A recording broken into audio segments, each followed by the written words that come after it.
Baik saudara-saudara, hari ini saya ingin mengajak kita, masih ada kelanjutan di khotbah minggu kemarin tentang komitmen. Masih ingat komitmen kepada siapa saja minggu kemarin kita khotbah? Kepada Tuhan, kepada dunia, kepada pelayanan atau gereja ya. Dan hari ini saudara, sebelum kita terlalu jauh memasuki di tahun 2026, saya ingin memastikan bahwa kita berjalan di jalannya Tuhan. Jadi apapun perencanaan saudara bagus sekali sebenarnya kalau saudara memulai itu dengan doa kepada Tuhan. Untuk memastikan bahwa saudara tidak berjalan di jalan sendiri, apalagi jalan orang lain saudara. Ya, tapi di jalannya Tuhan. Ya. Saya pernah seseorang datang ke saya, begitu selesai kuliah mengatakan, Pak, sudah saatnya saya menjalani jalan saya. Selama ini saya menjalani jalan orang tua saya. Saya kan sudah kuliah Pak, saya sudah sarjana. Jadi saya putuskan untuk memulai jalan saya Pak, nggak lagi jalan orang tua. Itu sering kali begitu. Tapi harusnya nggak perlu jalan orang tua, nggak perlu jalan Tuhan aja lah ya, lebih aman. Saya ingin ajak kita saudara belajar dari kehidupannya Daud. Di Mazmur 18, kalau saudara belajar Mazmur 18 ini bagus sekali kalau saudara punya kesempatan untuk membaca satu pasal ini saudara. Banyak sekali hal-hal yang Daud sampaikan sebagai kesaksian pribadi yang diungkapkan dalam syair lagu. Karena Mazmur ini saudara adalah ungkapan-ungkapan hati yang sifatnya spontanitas. Jadi kalau saudara mau paham apa artinya Mazmur, Mazmur itu adalah ungkapan hati yang spontan. Jadi bukan sebuah karangan, bukan menyanyikan sesuatu yang sudah ada syairnya enggak. Tapi apa yang di hatinya diungkapkan kepada Tuhan seperti itu. Jadi di sini Raja Daud mulai ungkapkan ketika dia melihat ke belakang.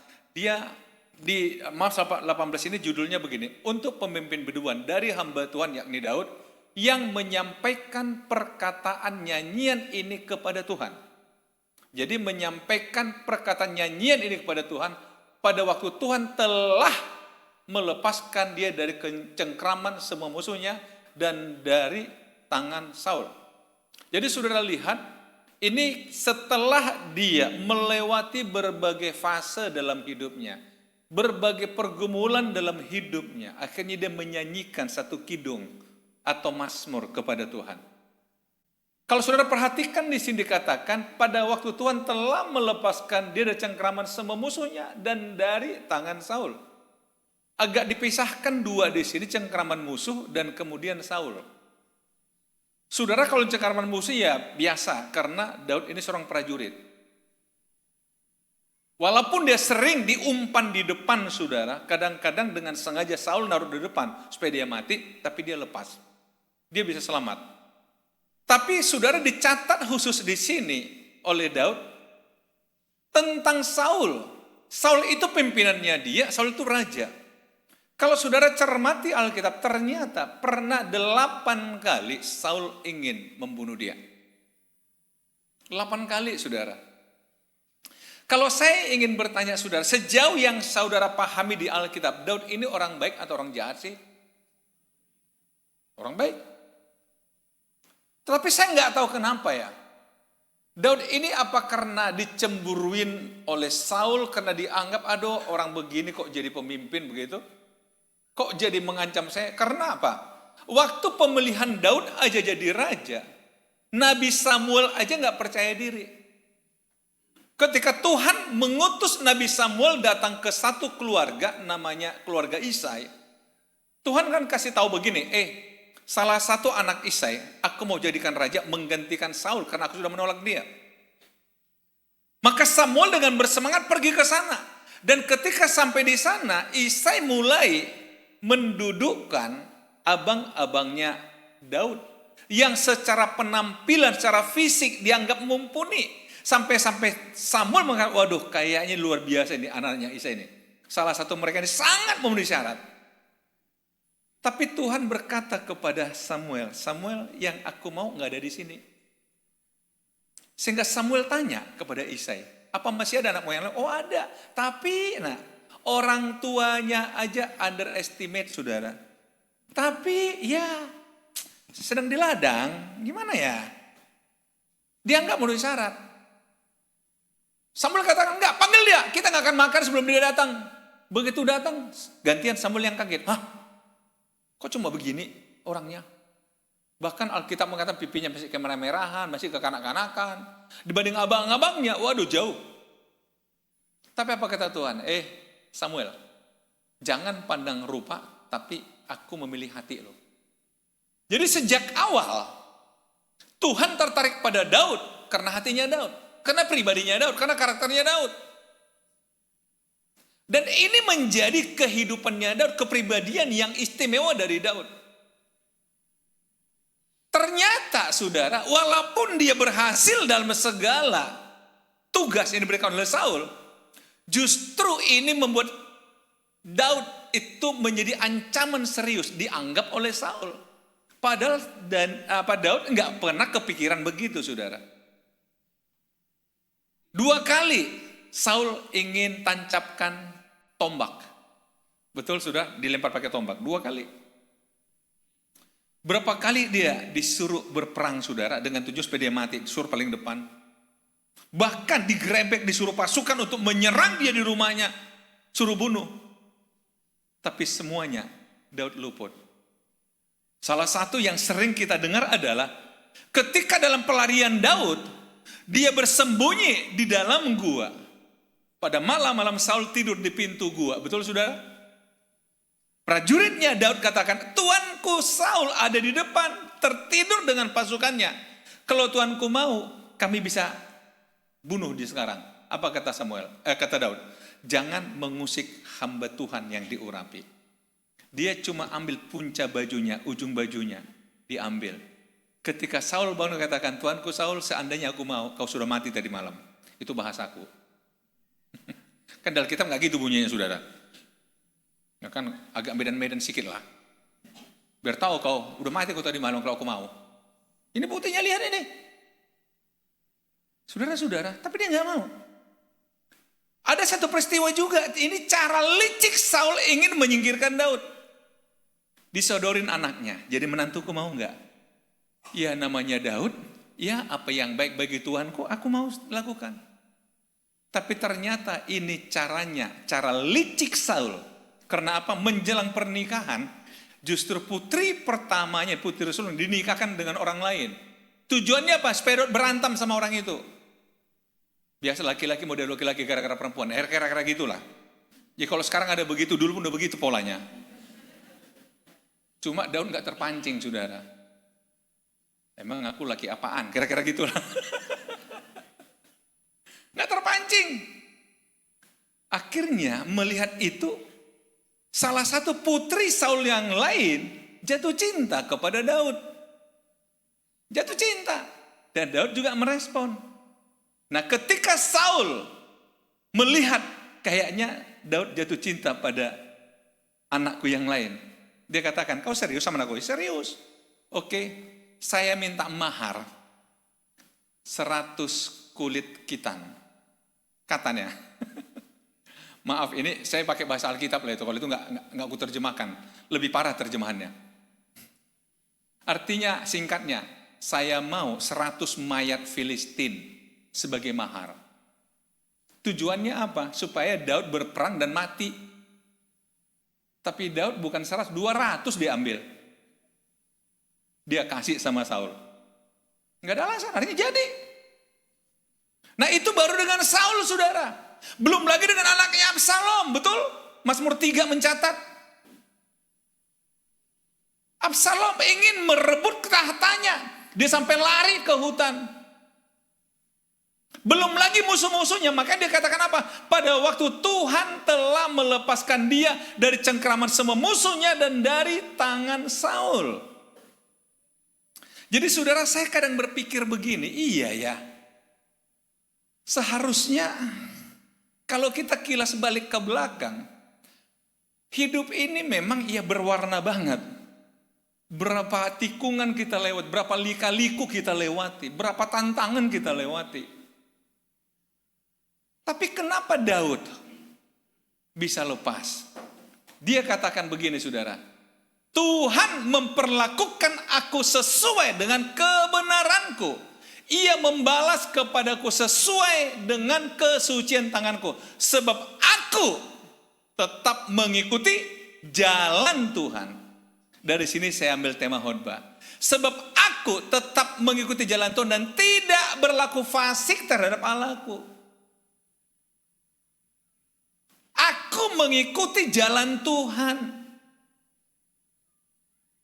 Ternyata kesuksesan bukan karena dia, tapi karena dia tetap di jalan Tuhan. Artinya apa? Dia ingin mengatakan kalau di jalan Tuhan kita, urusannya urusan Tuhan, bukan urusan kita. Urusannya urusan Tuhan, karena di jalannya Tuhan. Bahkan dia katakan di yang 31, saudara, adapun Allah jalannya sempurna, janji Tuhan adalah murni. Dia menjadi perisai bagi semua orang yang berlindung padanya. Jalan Tuhan sempurna. Jalannya sempurna. Jalan kita nggak ada yang sempurna, saudara. Nah, ini nyanyian dia. Jadi artinya begini, Daud tidak menyombongkan diri ketika dia lepas dari Saul, lepas dari Absalom, lepas dari musuh-musuh. Dia nggak menyombongkan diri. Dia katakan, iya hanya karena aku di jalannya Tuhan. Aku di jalannya Tuhan. Saudara lihat ke Alkitab ya. Tuhan memanggil Abraham. Kemudian janji Tuhan pada Abraham kan belum dipenuhi di zaman Abraham. Turun ke anaknya, Ishak. Kemudian turun ke Yakub. Ishak oke, pewaris tunggal, karena anak satu-satunya dia. Walaupun orang berdebat, kan ada Ismail iya, tapi kan dari Sarah janjinya Tuhan. Kemudian Ishak punya anak dua, Esau dan Yakub. Esau anak sulung. Tetapi berkat Tuhan tidak turun ke Esau, tetapi ke Yakub. Kenapa? Yakub di jalan Tuhan. Alkitab mencatat karena Yakub berjalan seperti kakeknya Abraham dan seperti ayahnya Ishak. Sementara Esau memilih jalan lain. Jadi saudara, kalau kita lihat mau berkat itu turun dari generasi atas sampai ke bawah, jalannya harus sama. Nggak boleh menyimpang, saudara. Makanya orang-orang tua, tolong pastikan anak-anak kita sejalan dengan kita di jalannya Tuhan. Kalau ingin diberkati Tuhan. Kalau dia menyimpang, berjuanglah membawa dia ke jalannya Tuhan. Bawa ke jalannya Tuhan. Saya dulu punya teman baik, walaupun umurnya hampir 20 tahun di atas saya. Beliau sudah dipanggil Tuhan sih. Jadi beliau ini ya orang yang cukup terpandang lah dari mulai orang tuanya kemudian beliau ini. Nah, yang menjadi poin yang mau saya cerita adalah satu ketika dia cerita sama saya begini, Pak, saya agak bingung lihat adik bungsu kami. Kebetulan anak paling tua dia, adik bungsu kami. Saya bilang, kenapa Pak? Susah sekali hidupnya. Padahal sebenarnya orang tua kami ninggalin harta cukup lumayan loh. Dan dia sudah dapat bagian cukup banyak. Akhirnya karena kami sayang sama dia, ya bagian kami pun kami jual, kami bagi lagi ke dia, tetap susah lagi dia. Jadi semua kami agak bingung, gimana caranya nolong adik kami ini? Kok susah terus hidupnya? Saya cuma katakan begini, Pak, saya ingat Bapak selalu cerita orang tua Bapak, baik ayah dan ibu Bapak itu takut akan Tuhan. Beriman sama Tuhan. Nah, karena dia pernah cerita begini, satu ketika dia bilang waktu saya masih SMA, saya ke gereja dengan bapak dan ibu saya, dia bilang. Kami duduk kebetulan satu baris dengan ada bule di samping kami, kan begitu kan. Nah, waktu jalankan persembahan, kebetulan gereja itu dia bilang, gereja tempat kami datang waktu itu adalah pakai amplop persembahannya, kemudian pemukul pakai kayak keranjang gitu loh, keranjang gitu. Dia bilang begini, waktu bule samping saya itu kasih persembahan itu, pup gitu, berarti kan tebal persembahannya. Iya kan, kalau pup gitu tebal ya. Enggak, saya nanya saudara. Kok saudara, ketawa saudara kayak gimana gitu loh.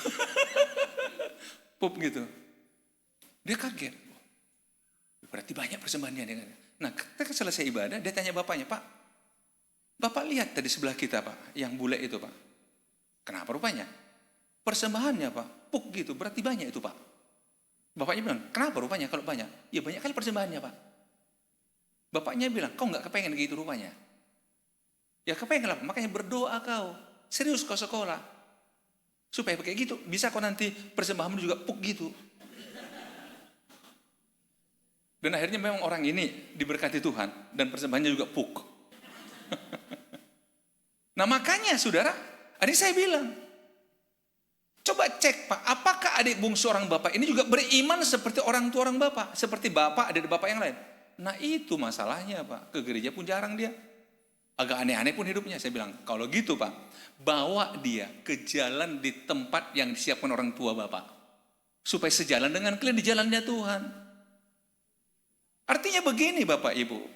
Jangan pernah berpikir Tuhan akan ada bersama kita.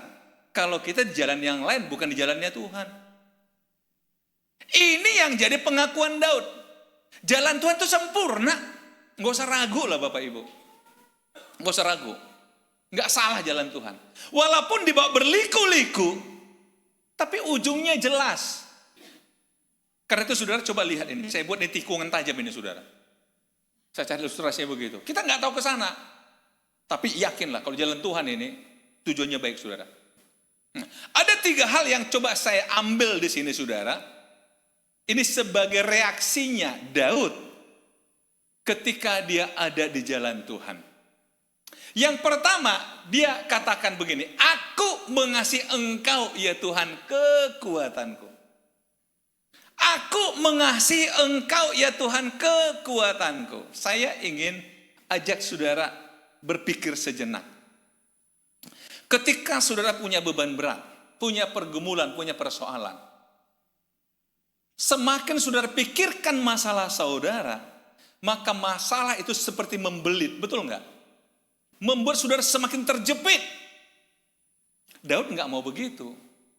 Di tengah masalah dia katakan, aku mengasihi engkau Tuhan. Artinya apa? Dia arahkan pikirannya kepada Tuhan, bukan kepada masalahnya.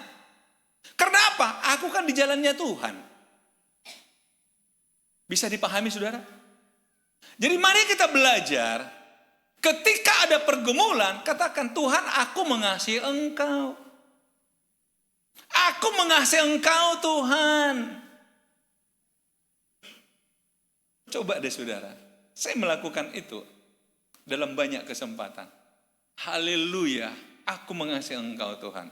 Tuhan Yesus baik, aku mengasihi engkau.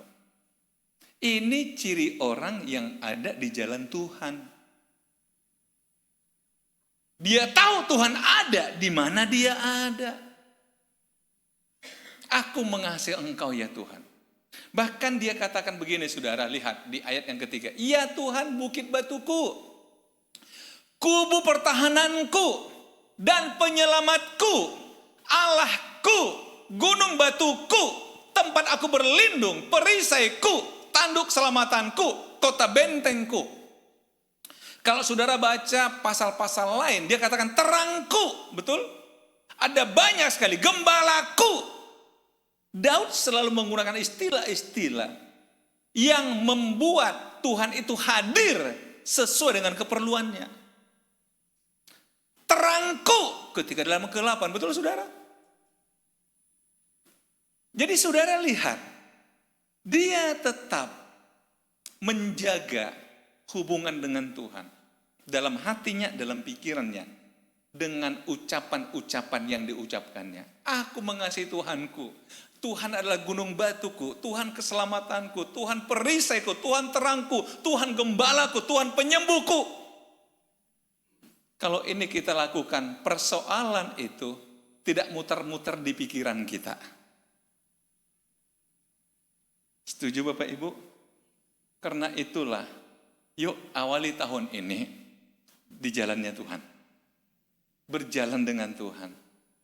Apapun yang kita ragukan, yang saudara ragukan ke depan, katakan enggak. Tuhan adalah perisaiku. Jadi kenapa Daud merasa aman dari Saul? Karena dia di jalan Tuhan dan Tuhan perisai dia, yang melindungi dia. Kenapa dia aman ketika Absalom mengejar dengan puluhan ribu pasukan?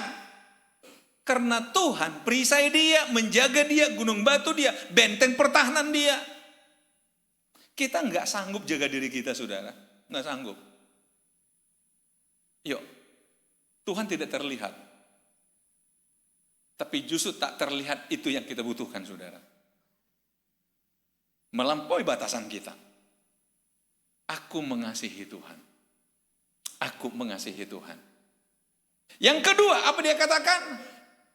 Terpujilah Tuhan, seruku, maka aku pun selamat daripada musuhku. Bayangin saudara, ketika dalam ancaman, terpujilah Tuhan. Ini kan agak aneh kesannya, betul nggak? Terpujilah Tuhan. Artinya begini saudara, kalau kita terpuji Tuhan, haleluya. Dia katakan haleluya, itu satu keyakinan, Tuhan ada kok. Tuhan nggak diam kok. Tuhan nggak tidur kok. Terpujilah Tuhan. Satu keyakinan bahwa Tuhan ada. Tuhan nggak tinggalkan aku. Terpujilah Tuhan. Terpujilah Tuhan. Saudara, sekali lagi, tadi saya katakan, kadang kita nggak sadar saudara, Tuhan bawa kita berliku. Ambil satu contoh, yang 2 minggu lalu saya sampaikan pada kita. Sebenarnya perjalanan Israel ke Mesir kan cukup 40 hari, tapi kenapa 40 tahun? Tuhan sengaja bawa mereka. Alkitab jelas mencatat, atas perintah Tuhan, maka pergilah mereka dari ini ke sini. Atas perintah Tuhan, pergilah mereka dari sini ke sini. Betul? Padahal begitu mereka sampai, loh nggak ada air. Atas perintah Tuhan, kok nggak ada air? Ada yang salah? Enggak. Karena Tuhan yang akan bereskan di depan itu. Air itu disiapkan Tuhan dari batu, betul? Artinya apa? Kemanapun anak Tuhan melangkah, kesulitan dibuat Tuhan jadi berkat. Tanah tandus jadi tanah subur. Makanya terpujilah Tuhan. Kalau saudara baca, saudara, di ayat berikutnya, dalam kesesakanku Tuhan menolong. Artinya apa? Jadi kalau saudara tanya, kapan sih waktunya Tuhan menolong kita? Dalam kesesakan. Ketika kita dalam kesesakan. Mujizat terjadi ketika kita dalam kesesakan. Makanya terpujilah Tuhan. Terpujilah Tuhan. Jadi jangan langsung amoy, jangan gitulah kalau ada masalah. Matilah aku. Ya jangan ya. Katakan, kan udah tadi pertama apa? Aku mengasihi Tuhan, terpujilah Tuhan. Bukan mensyukuri masalahnya, tapi mensyukuri bahwa Tuhan hadir bersama dengan kita. Ya. Jadi saudara-saudara lihat, bahkan dia katakan, orang yang biasanya sedang dalam masalah itu, kalau Daud masalah sini adalah ancaman kematian, tali-tali maut telah melilit aku dan banjir-banjir jahanam telah menimpa aku. Tali-tali dunia orang mati telah membelit aku, perangkap-perangkap maut terpasang depanku. Ini kondisi hidup ini ya. Bukan ini yang dia syukurin ketika terpujilah Tuhan, enggak. Dia ingin katakan, syukur aku punya Tuhan, sehingga ini semua enggak masalah bagiku. Enggak masalah bagiku. Ada kesaksian jemaat kita, saudara. Ketika dia serius, keluarganya serius ikut sama Tuhan, yang tadinya enggak percaya Tuhan, ketika serius ikut Tuhan, kemudian masalahnya kayak beruntun begitu. Selesai satu, datang lagi satu. Selesai satu, datang satu. Akhirnya orang katakan, itulah kamu sih ganti Tuhan. Jadi masalah kamu ada-ada terus. Udahlah, balik aja lah ke yang lama gitu kan. Tapi orang ini jawab begini, syukur kami kenal Tuhan. Seandainya belum kenal Tuhan kami nggak akan sanggup melewati satu-satu masalah ini. Beda ya? Beda. Dan mereka kesaksian, Pak, bahagia kali kami kenal Tuhan. Terima kasih Bapak kenalkan sama Tuhan. Karena akhirnya kami bisa lewati satu demi satu, sama demi satu. Karena pertolongan Tuhan. Saudara-saudara lihat, kadang-kadang tali-tali seperti menjerat kita, tapi ingat, Tuhan ada. Dan yang ketiga saudara, yang saya coba ambil dari Mazmur 18 ini, ketika aku dalam kesesakan, aku berseru kepada Tuhan. Jadi dalam kesesakan berseru pada Tuhan, kepada Allahku aku berteriak minta tolong. Aku berteriak, ia mendengar suaraku dari baitnya. Teriakku minta tolong kepadanya sampai ke telingaku. Saudara, saya punya pengalaman, berapa tahun yang lalu, saya ada satu perjalanan dari Gunung Sitoli menuju Nia Selatan. Teluk Dalam ya. Itu kan sebelah kiri itu kan laut. Nah, salah satu teman perjalanan adalah seorang pastor Katolik, dia orang NTT.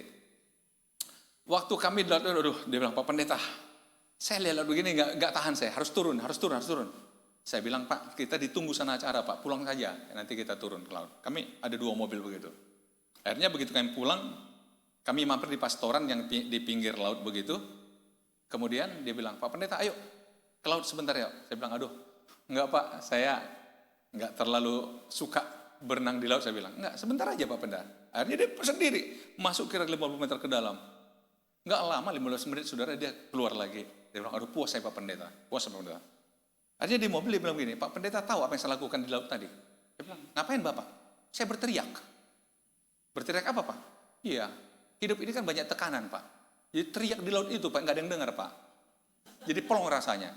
Jadi saudara, teriak sama Tuhan ada manfaatnya double saudara. Plong di dada, masalah selesai. Jadi kalau saudara-saudara agak tertekan sedikit, cari tempat berteriak. Jangan di telinga istri. Aduh para suami, kalau wanita saudara menangis. Betul para ibu-ibu menangis kan, bantal basah ya. Masuk kamar dia. Kalau pria, ayo cari laut yuk. Iya, teriak, wow! Tapi saudara artinya begini, Daud itu katakan, aku teriak sama Tuhan lah. Aku kan lagi di dalam kesesakan, lagi sesak nih, aku teriak sama Tuhan. Bukan pada yang lain teriaknya saudara. Amin. Kenapa? Jalan Tuhan aku, ya teriak sama Tuhan lah. Kalau enggak jalan Tuhan, jangan teriak sama Tuhan. Siapa itu? Oh tetangga kan kata Tuhan. Jalan sebelah, tetangga sebelah. Tapi jalan Tuhan dia teriak, wow. Ini yang Daud lakukan. Yang pertama dia mengasihi, mengatakan, aku mengasihi Engkau Tuhan. Yang kedua apa tadi? Banyak belajar. Banyak belajar, banyak lupa. Apa yang kedua tadi? Saudara? Apa yang kedua? Apa yang ketiga? Berteriak. Amin. Sekitar 8-9 tahun yang lalu kalau nggak salah, ketika saya merenung Mazmur 18 ini, saya menulis satu lagu. Kita mau nyanyikan lagu ini ya. Bagus sekali kalau kita merenungkan Mazmur 18, ternyata ini nggak jauh dari hidup kita kalau kita kilas balik ke belakang saudara. Saya ingin mengatakan kepada Bapak Ibu bahwa hari ini pun kita ada karena kita ada Tuhan. Ada perisai. Ada terang bagi jalan kita. Kadang-kadang kita jatuh tapi nggak sampai tergeletak. Kedatangan Tuhan di sana.